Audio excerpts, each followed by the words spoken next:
pleasure to be here with you and moderating this very prestigious panel on this very important topic as well.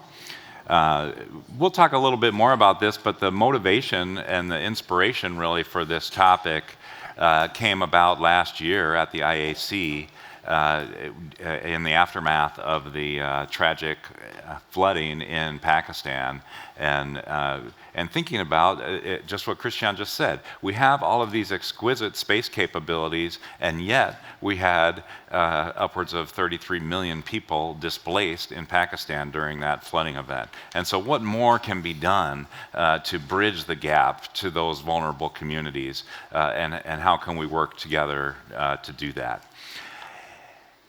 And obviously it takes everyone, it takes all of us to make that change happen.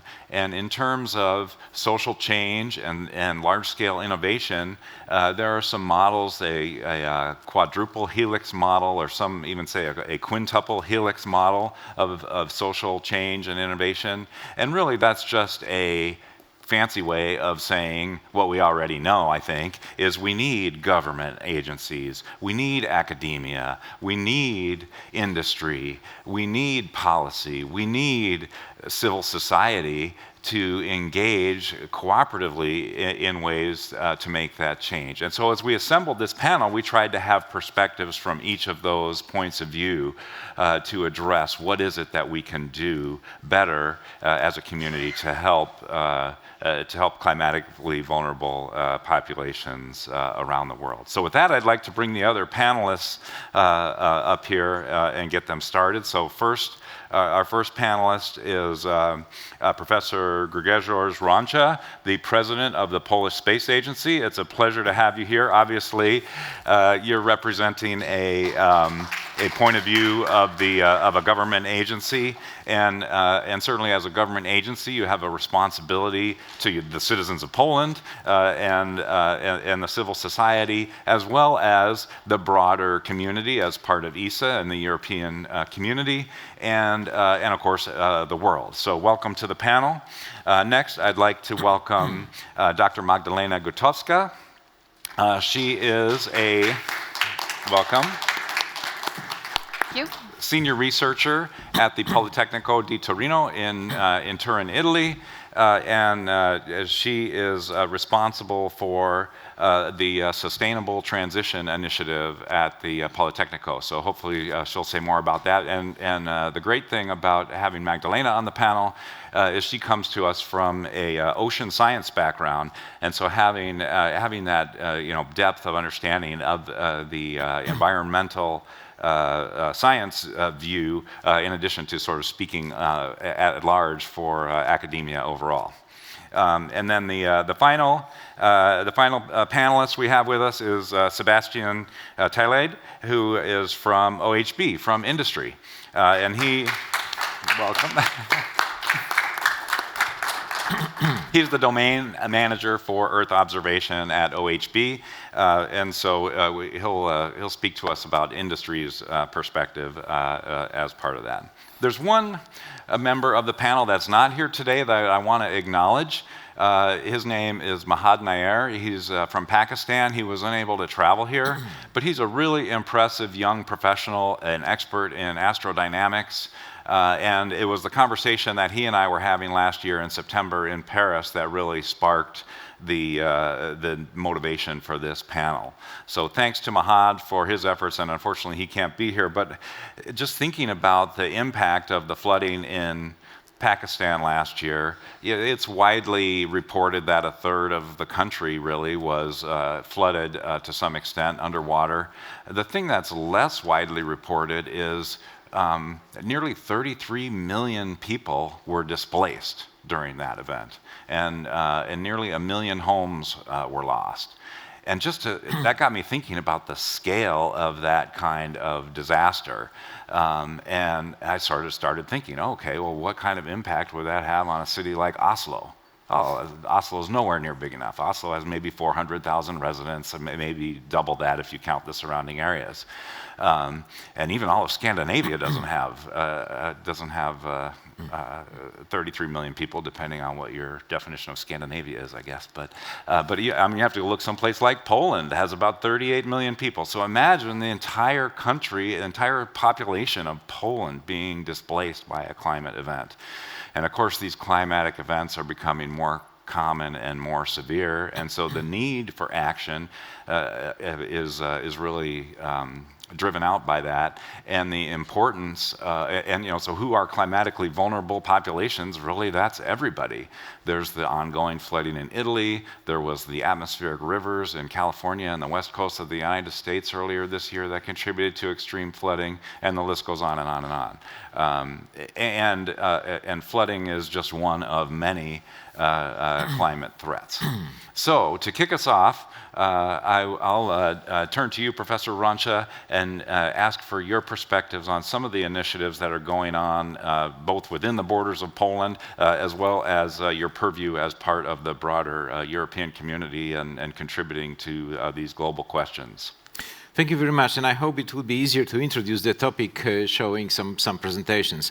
During this conference we have heard a lot that there is many wonderful data from satellites about the climate, about long-term trends, about the short-term phenomena. But the problem is that the end users, I mean local communities, local authorities, they do not use this data very often, either because they don't know that the data exists, they have no tools to convert the data to the information which is needed for them. So we have a gap, and we are talking a lot during this conference about filling the gap, about taking concrete actions. And indeed, I attended a technical session on mitigation of the effects of climate change. And all the 10 presentations or so were about observations. Nobody even mentioned end users. So we definitely have a gap, and we need to fill it. So in my presentation, I would like to be very concrete and to discuss what we can do, what I can do personally with my agency, with my country, to bridge this gap. Because the climate was changing, is changing, and it will be changing. If we see on different scales, the changes were really very big, and they have an enormous impact on the life of the planet. So, of course, we should think about long-term plans, long-term activities, and so on, but we should not neglect the actions which are needed here and now to save lives, to save our properties, to save our forests, from the effects of the short-term disasters. And you can have illustrations of just a few on this slide. So in the European Commission, there are structures dealing with those kind of disasters, with the crises. And on this diagram, you can see that a number of directorates, number of institutions of European commissions are involved. But I would like to draw your attention especially to the activities of the Joint Research Center.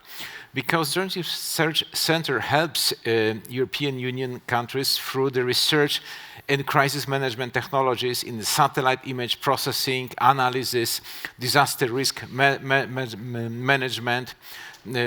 internet surveillance system, and so on. And they focus on integrated systems for risk analysis, for situational awareness, for early warning, for collaborative decision-making, everything which is really needed by the end users. So just to give you a few examples of their activity, they run global disaster alert and coordination system. So this is automatic geoinformation system based impact analysis, and it's about earthquakes, about cyclones, about tsunamis, droughts, flood, and volcanoes as well. We haven't mentioned volcanoes yet. This is very, very useful tool, and I encourage you to have a look and to use it. Another two examples are two services, one for droughts, another one for flood, also run by the Joint Research Center. So what we are going to do in Poland with this respect, we are thinking just about converting the data to the information, right? Because nobody needs satellite images except for New Year calendars, right? They're wonderful. But we need the information to make actions, especially during those disasters phenomena, during the crisis, different kind of crises.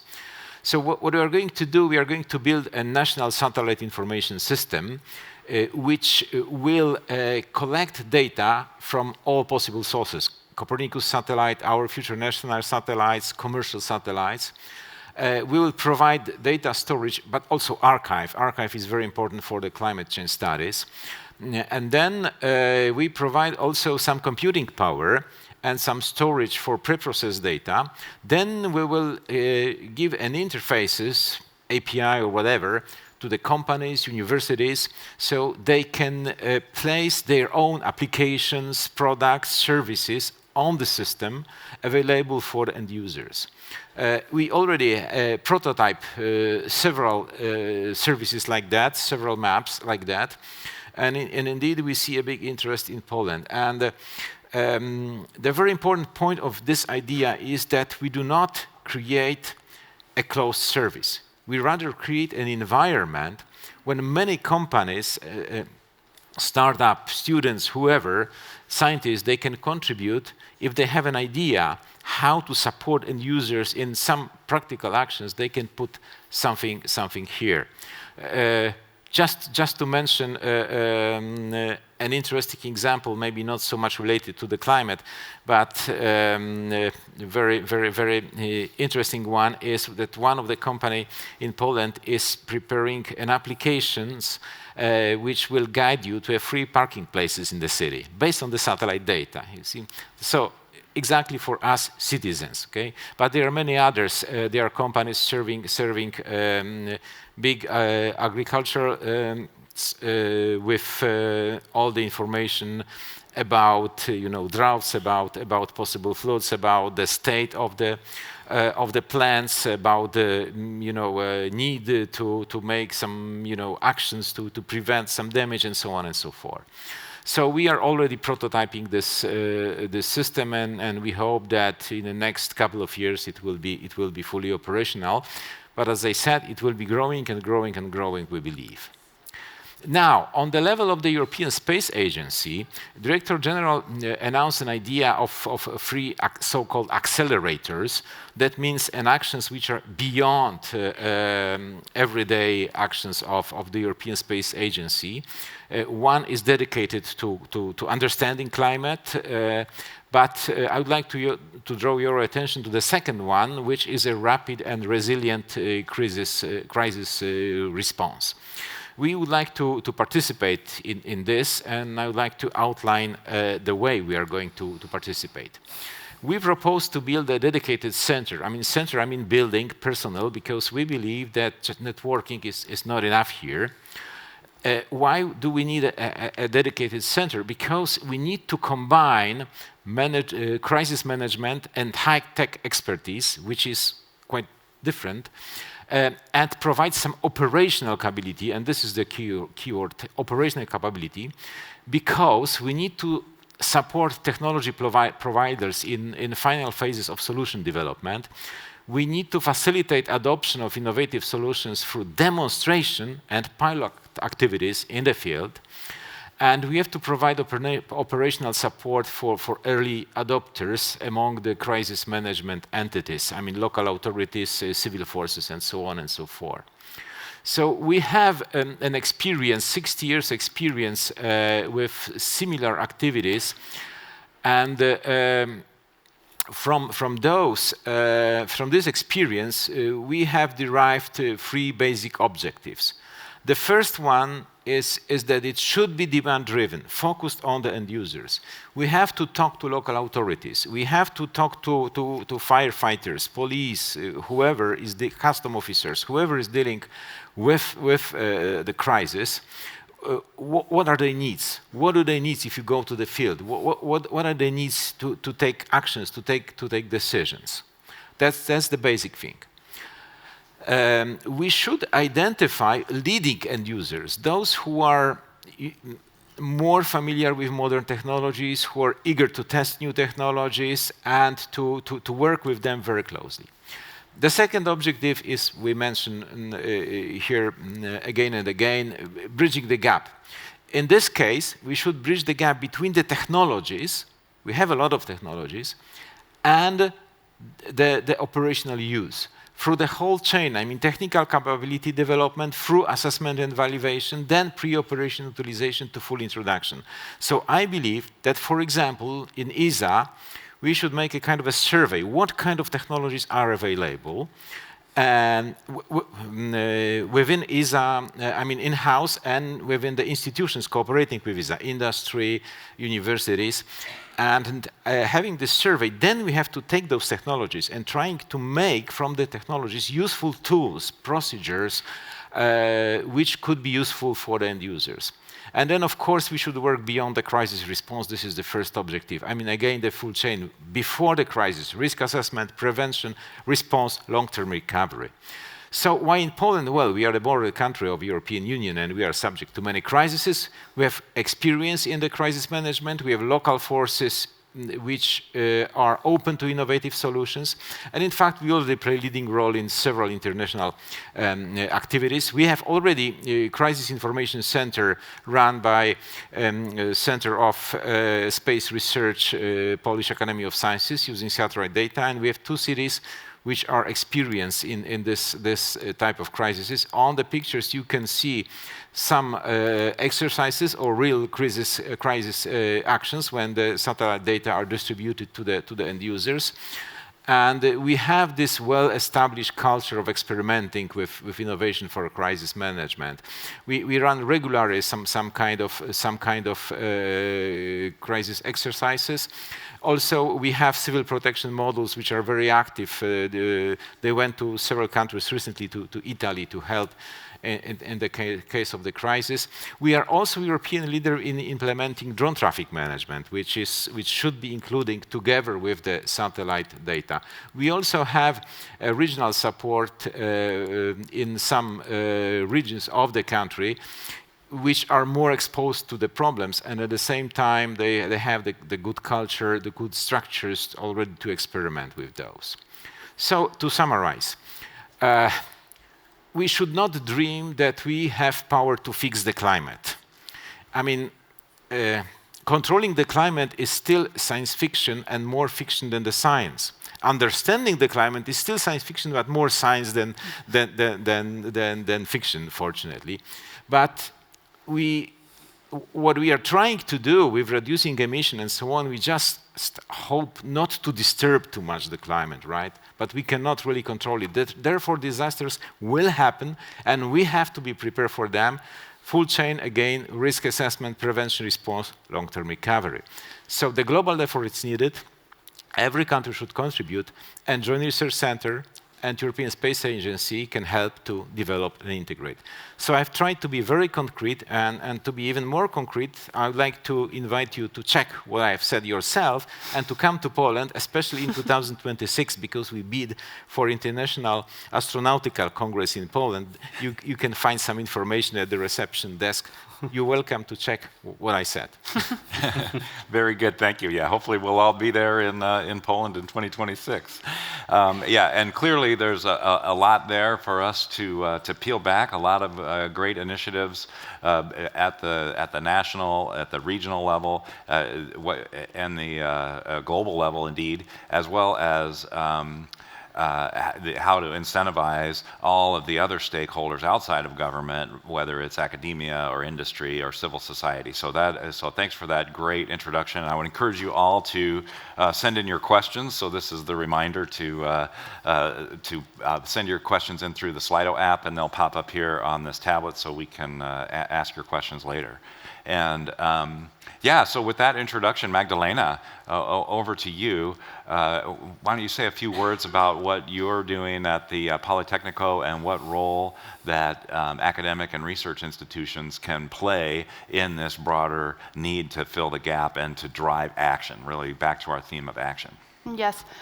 I think it's important to think about vulnerable communities, not only, like you were saying, existing in developed countries, and of course Europe has been touched recently by many crises and has had many vulnerable situations.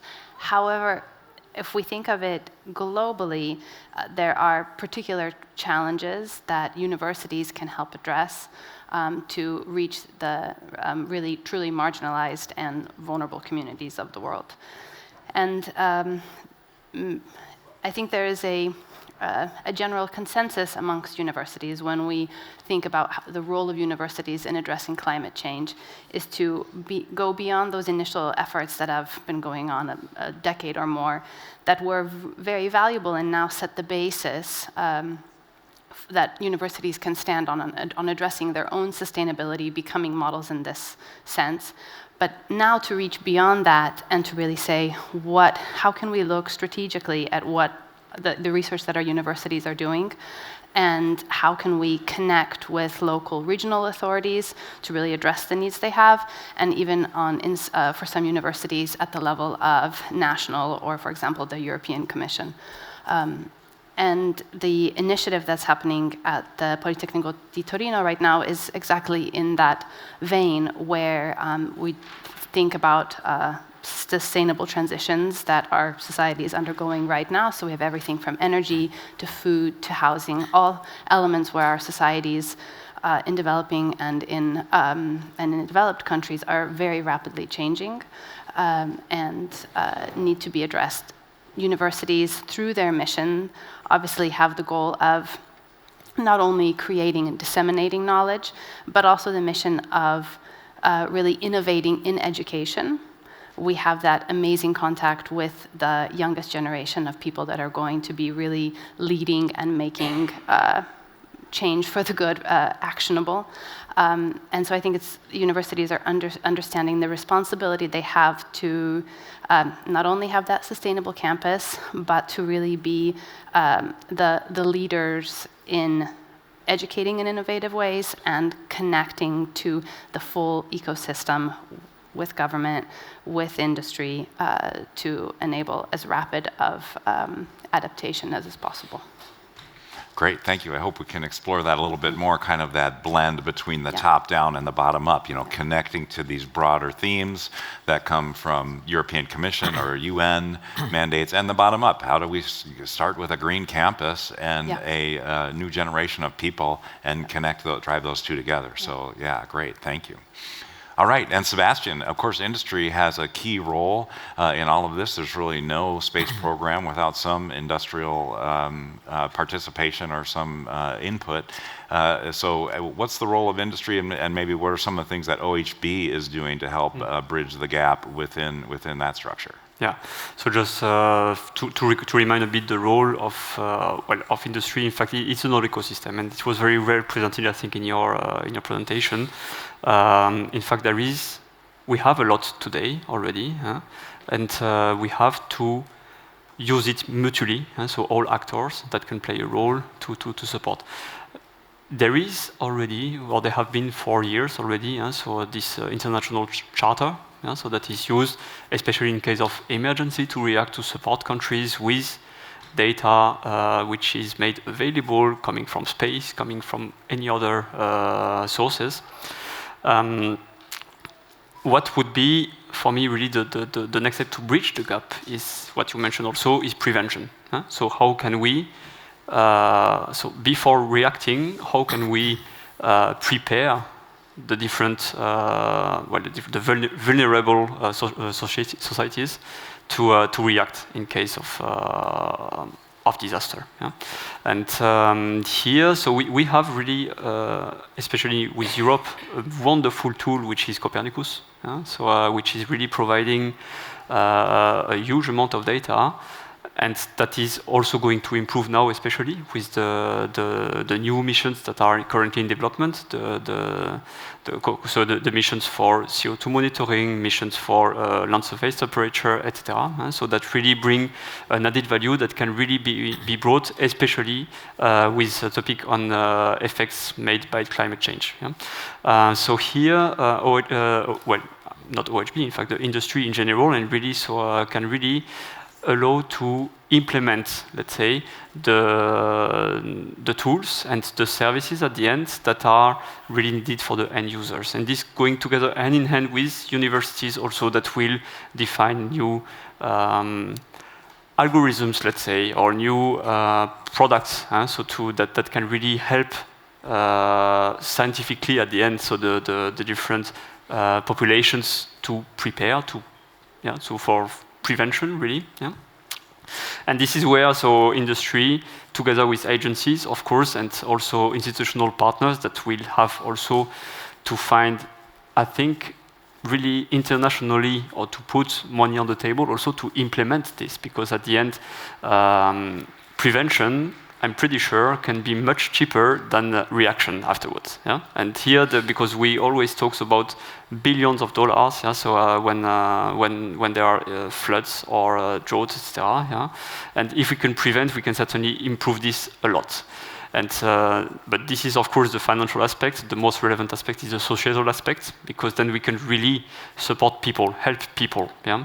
And this is therefore a goal that we can really do all together with institutions, national, maybe the national, the organization of the UNO, United Nations. Thank you. And together then with different nations, different space agencies, universities, and industry to implement. Yeah. So yes, OHB in that role is also participating in developing the systems and also providing the space part mostly, yeah, so the space components, be it in space, be it underground, and providing the data and the services to the customers, yeah, or to the users at the end. But it's really a part of the whole, yeah? And I think we have all in our hands to make it happen, yeah? And this is now what has to be really done in the coming decade. Probably we can do a lot with also the increasing Copernicus program, the international cooperation with other agencies, be it from the US, be it from Asia. Yeah? And this is what I believe can really bridge the gap. Great. Thank you. Yeah. So I think there's a clear alignment of values and goals across the different sectors, across the different areas, and so certainly, yeah, we can all agree having government-driven programs that identify the needs to help the vulnerable populations, providing data sets and open source access to some of those foundational tools and historical records and archival data, and so on. But maybe, if I may, just to try and drive a little bit of controversy in here, let me pull on the incentive structure a little bit. So clearly, a government agency is beholden to the taxpayers, to the citizenry. That's where the euros come from. That's where the money comes from. Universities have many constituents, but mainly it is that next generation. How do we educate the youth of tomorrow to be leaders for the future? And industry has financial stakeholders that they're accountable to, and so if just to oversimplify the situation, if OHB is going to build a satellite and the Polish Space Agency is going to give the data away for free, how does that work? And how do we keep universities driving at the forefront of the most pressing needs of society and not just whatever the whims of their constituents are? So maybe say a little bit more about what we can do to help bridge the gap maybe in incentives and what's driving those behaviors. So do you want to start us off on that? Thank you. Well, we are in the new space era, so the roles of the space agencies has changed. I mean, we are no longer responsible, especially in emerging space countries, we are no longer responsible for big missions. Of course, we participate in big exploratory missions through the international participation, and this is very important for developing new technologies, which then can be used in our everyday life. But the center of gravity is moving towards the use of the space, practical use of the space. And our role is now now being an integrator. So we have to work with scientists to see what are the possibilities, what are the new opportunities. We have to work with other governmental agencies, with the society, to see what are the needs of the country, what are the needs of the society, and then we have to work with the industry, so to encourage them to use what science is proposing to fulfill the needs, what government, what administration, what citizens needs. So this is essentially a new role of space agencies, and we are trying to fulfill this role.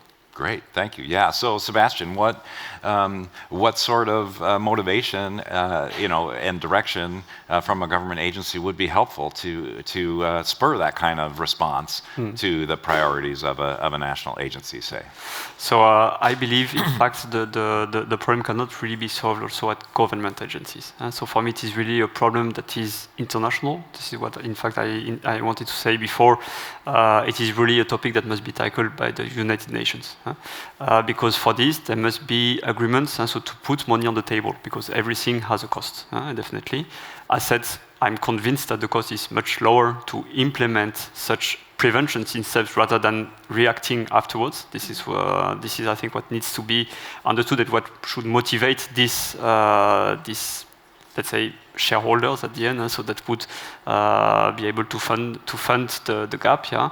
And so this is why, for me, the national agencies, of course, will then play a role, because the implementation of this program, let's say, that could be generated would have to be done through the countries and through the industry at the end of the day, yeah? And then, so as soon as there is a potential international support, then I'm pretty sure that then everything can be done, let's say, in a good way. So what is a possibility, of course, maybe to simplify the things, is to think about mutualizing pieces of a global solution that could be a system at the end solution. And I've said before, we have in Europe a wonderful tool, which is Copernicus. Yeah? In the US, they also have Landsat and others, so they were building the SBG.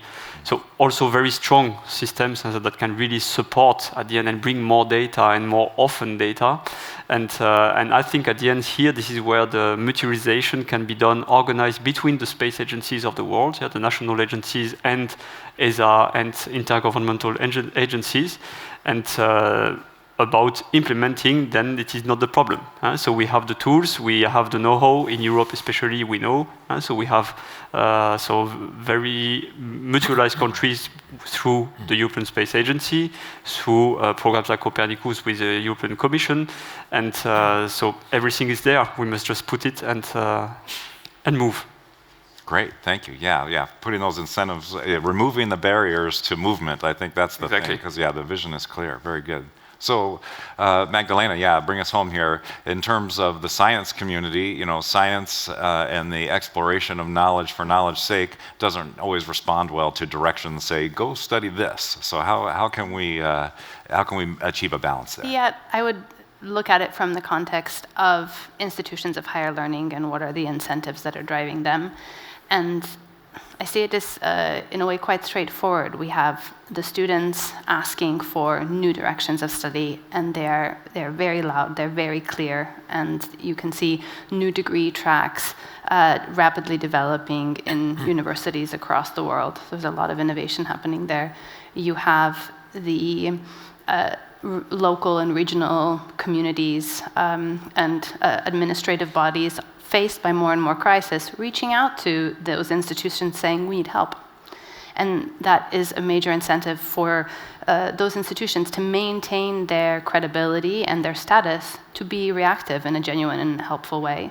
And then finally, going back to what you were saying about there being a role, obviously, for the UN, for larger institutions and funding bodies, for driving the research programs and the allocations of funding towards certain research directions. And of course, that's going to be a major driver that motivates universities to steer in a different directions. And you see that happening. Yeah, those partnerships are very important, and yeah, you do see them happening. I wanted to tie back to what Sebastian said about kind of expanding beyond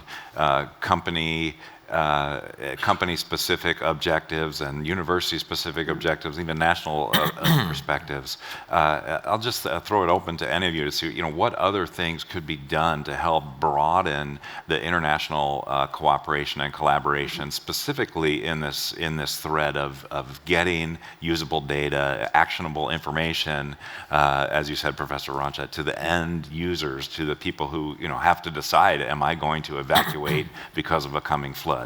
To your point of getting out in front of the next crisis. So any thoughts of what we can do to further broaden the participation in these initiatives? Well, I think, of course, that there must be an impulse that is given. So we see there are, there was also last week also the G7, etc., where really countries are exchanging on big matters. There was so there is really now often this COP that takes place every few years, where really we see the motivation of people to do something. So of the people of governments, so to do something jointly. So I think the ingredients are there.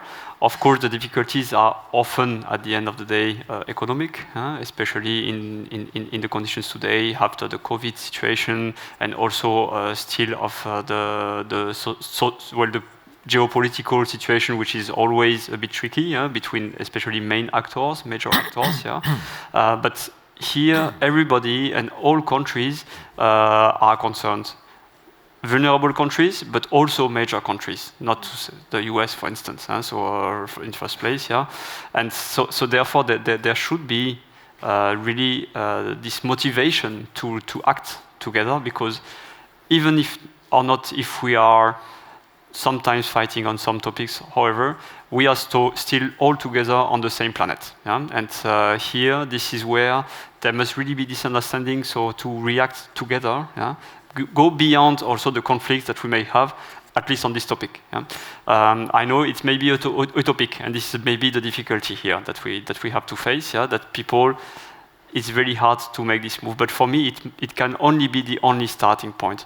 Because if it is not jointly, if it's not made jointly, of course, this would have certainly some consequences also on maybe, so there is no reason that one government, one Europe, whatever, brings a lot of money on the table that profits to all the others, and that the others do not move. This would not be fair. And this is, I think, the difficulty, the hope that I personally have. So as a European citizen, where I grew up really in a growing Europe, and really where the countries are really federating themselves, putting things together, and this is my hope, so to go beyond this, really, so to find a way. And as said, if the mechanism is unblocked, then everything would follow. We have everything ready for that. This would be my answer. That's great. Yeah, and certainly there's a lot of emphasis these days on ESG, on environmentally and sustainable growth targets for companies, and corporate social responsibility, and certainly the responsibility of companies goes well beyond simply the financial stakeholders and to society writ large. Yeah. Any other thoughts relative to how do we further globalize the participation in these initiatives? I believe that what is very important is sharing the experience, sharing the ideas we have, because in every country we have some brilliant ideas, some modern, novel solutions. So sharing this experience, I mean, it will create a real added value. Just to give an example, last week I participated in ISA security conference, and again there we discuss how to use the satellites. I mean, to serve citizens for security of their life. Okay, and I have learned a very interesting thing from the representative of African Union. He said, "Look, everyone understands three colors: red, green, and blue." And just today, I have realized, before giving the presentation, I've got remote control, okay, with no instruction. And nobody instructed me how to use it, okay? But it has 3 buttons. Red is back, green is next, and blue is the laser. That's enough, okay? So what he said is that they deliver applications for the fishers with just, 3 colors. If it is green, you can go fishing. If it is red, be careful, go home. If it is red, stay at home, because there might be a danger.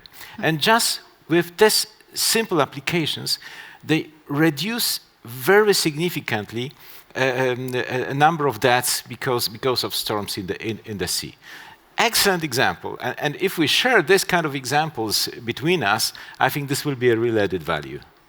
Yeah, so often that's the problem that we have as engineers and scientists, is we understand all the intricacies and complications, and we feel like we need to explain all of that instead of synthesizing. Right. Yeah, very like good. This. Like that, very good. All right.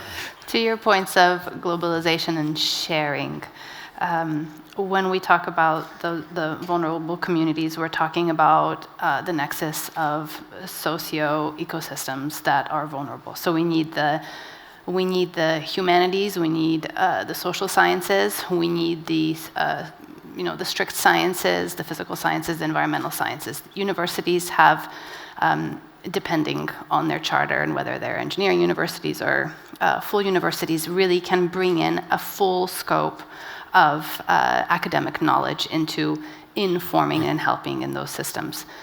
An important step forward is globally having the development and the deployment of adaptation plans. Universities, because of that unique subset of knowledge they have purview to, can really contribute to them. How do we share them effectively? How do we not have people reinventing the wheel?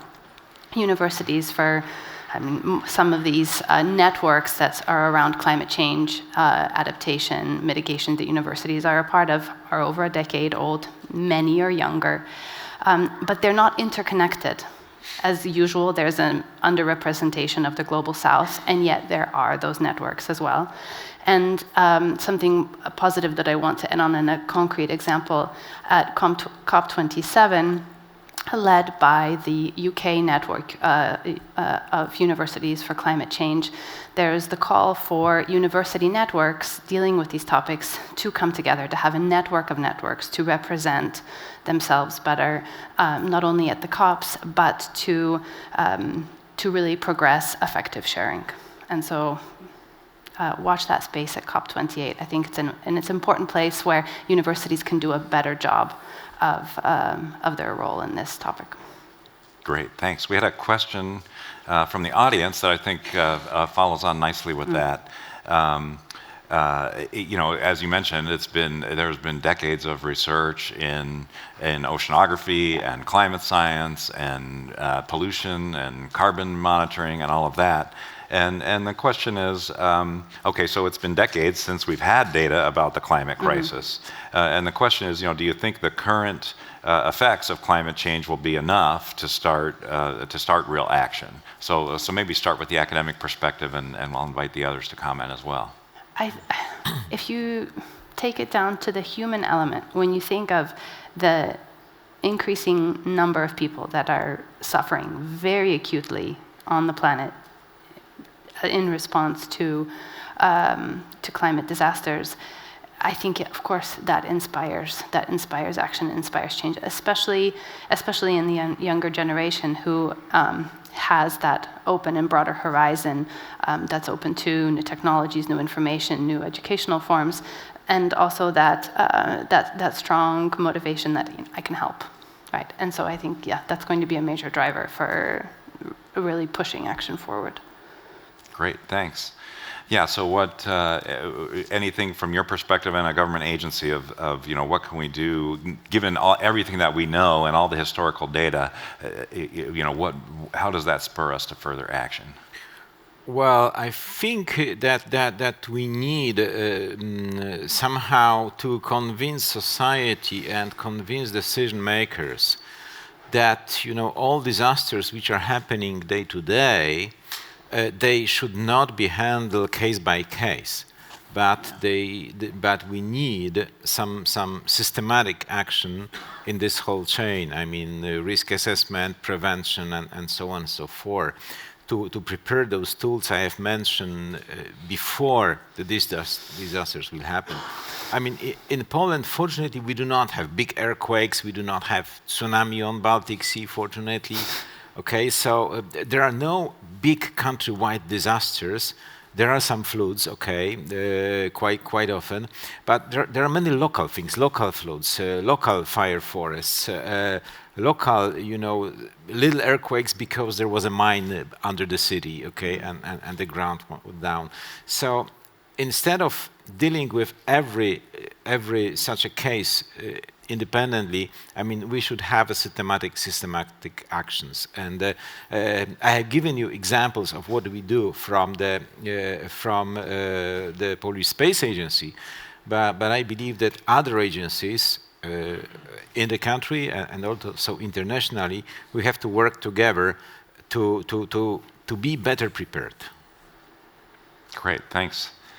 Sebastian, anything to add on that relative to real actions and change? Yes. So regarding the questions, I can only also regret to see that we have to come to this point now. So we have seen over the past decades, so really massive waves of people having to migrate, so because of the conditions, etc., and because nothing is really being done or nothing can really being done. So in the countries themselves, vulnerable countries, often it is a matter, an economic matter. So it's very hard.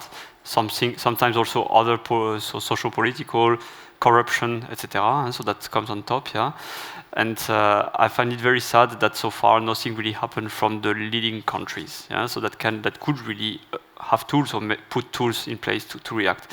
And indeed now we see that in these bigger countries or more powerful countries in terms of economy, we see more and more societal developments with Friday for Future and all this let's say this philosophy that is really growing very quickly, yeah? And so the question, I don't know if something can happen. I said, I really grew up with Europe and seeing this growth of mutualizing things, and so I'm really an optimistic on that sense and hope that something can be done. And I hope now we have reached the point that yes, something can happen, but as said, maybe it's a bit utopic. Huh? Yeah, that's great. It is a big topic, and it's it's clear the values and the goals are aligned, and driving that action. It kind of gets back to a couple questions we have here that relate to incentives and what's the structural impediments or structural drivers that are enhancing the possibility for action. So maybe I'll start with you again, Sebastian. One of the barriers that prevents action to happen can be lobbying and special interest groups. So a lot of competing voices and competing needs and competing interests. How do you think that might be tackled? By lobbying. Yeah, your opinion, of course. No, of course, it is very important to lobby. We see also assets. Unfortunately, but we see more and more cases of emergencies, so be it societal, be it earthquake, be it whatever, yeah? Which the alarm is there, the alarm is already ringing, yeah? And this may be enough, so to really alert. It's clear that the problem is very difficult always because there are different lobbying directions that are given, that are taken, that are proposed to the key decision takers, yeah? And it is very often very hard for decision makers at the end to take the decision, yeah, because also we are based so it is a very complex, because of course this has huge economic impacts, so if we set up this kind of help really and which is a very hard decision, and so I cannot really answer the question. I can only say yes. So everybody that can lobby in that direction with the political support that we can get, we must do it. This is something that we are strongly doing currently in Europe, for instance, for the Copernicus program, because we all know there are always some economic issues, so to implement the program. And this is one example, but this is, in that case, unfortunately, the lobbying the only thing we can do. And this is clear that there will be other lobbies that will lobby against. Yeah, but what else can we do? Yeah, great. Grzegorz, I'd be curious about your perspectives on that. Clearly, as a government agency, you bump up against the political sphere and all the different competing demands that go along with that. Yeah, you know, there's always competition for the budget. I mean, not only for the space technologies, for any other technologies. And we always have this dilemma whether to finance, you know, solving immediate problems, everyday problems we have. I mean, big inflation, I mean, energy crisis, post-COVID recovery, war in Ukraine, and so on and so forth. In addition, some local problems in our cities or villages, and long-term investment, okay? And it is quite difficult to convince decision makers, but we have to do that, you know, if we want to have prospects for a safe, secure life, for prosperity in the future, we have to invest today.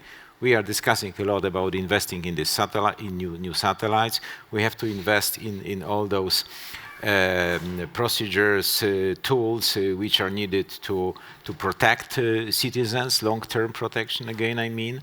So, and I believe that the role of the conferences like this is very important precisely for this reason, that from this kind of conferences we can send a message to decision makers. Okay, you have those everyday problems, but you have to spend some money to avoid those problems in the future. Great. Okay, I have one more question about incentives, and then I have a question about science. So, the question from the audience here has to do with fire mitigation and the urban woodland interface areas, and that's you know, clearly a problem as populations grow and expand out into the interface with wildlife areas.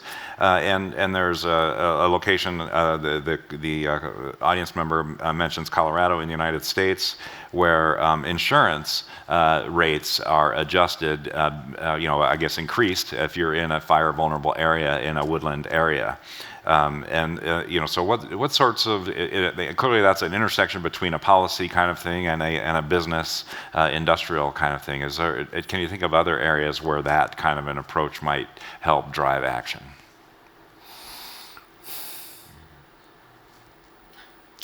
Anybody? Okay. Everything is a bit linked also with what we said before, because at the end there is always an economic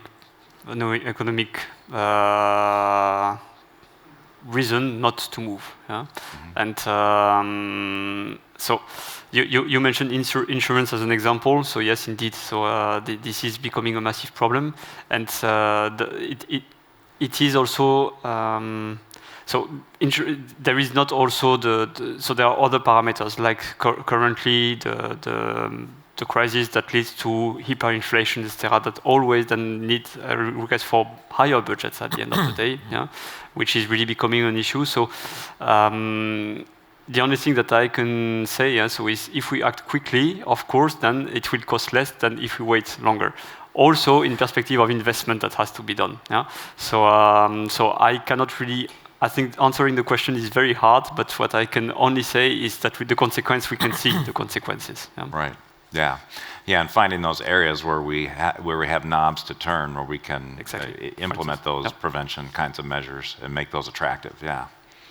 So I think we can, and we have to address this problem in two ways. One is from the government side to create a kind of environment which encourage and enable companies to make products and services which are needed to prevent crises and to help handling and mitigating crises. An example is the National Satellite Information System I have presented. But the other way is through some legal regulations. Because we have to forbid people to behave in a risky way. For example, the land next to the river is quite often very cheap because there is a danger of the flood there, okay? But still, some developers, they are building houses there. And then 10 years after, big flood, and there is a tragedy, right? So also on the governmental side is the responsibility of setting the law, setting regulations, so to forbid the people this kind of risky behavior.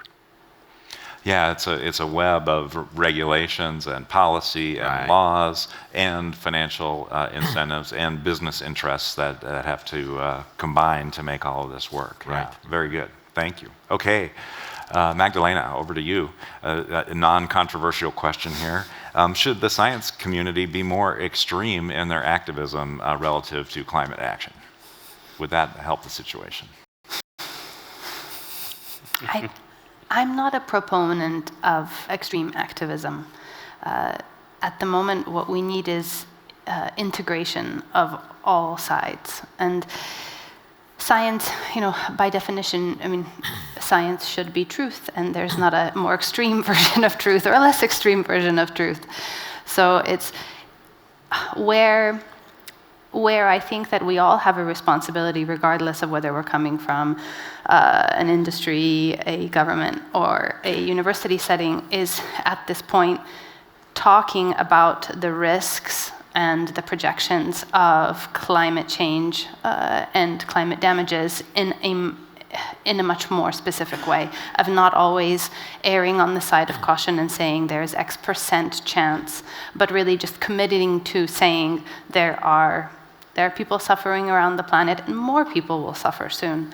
And just, in a way, taking ownership for what we know and expressing that. So that's the way that I would answer that question. It's not so much of extreme activism, but already with much more confidence and determination communicating what we know. Great, thank you. Well, obviously, there's much more that we could discuss about all these topics, but I see we're at time. So thank you for your insights and great discussions. I look forward to continuing the conversation. And clearly, the values and goals are aligned, and I appreciate the perspectives from academia, from government, from industry to help figure out all the ways that we can work to bridge the gap. So let's please thank our panelists. Magdalena, Sebastian, thank you.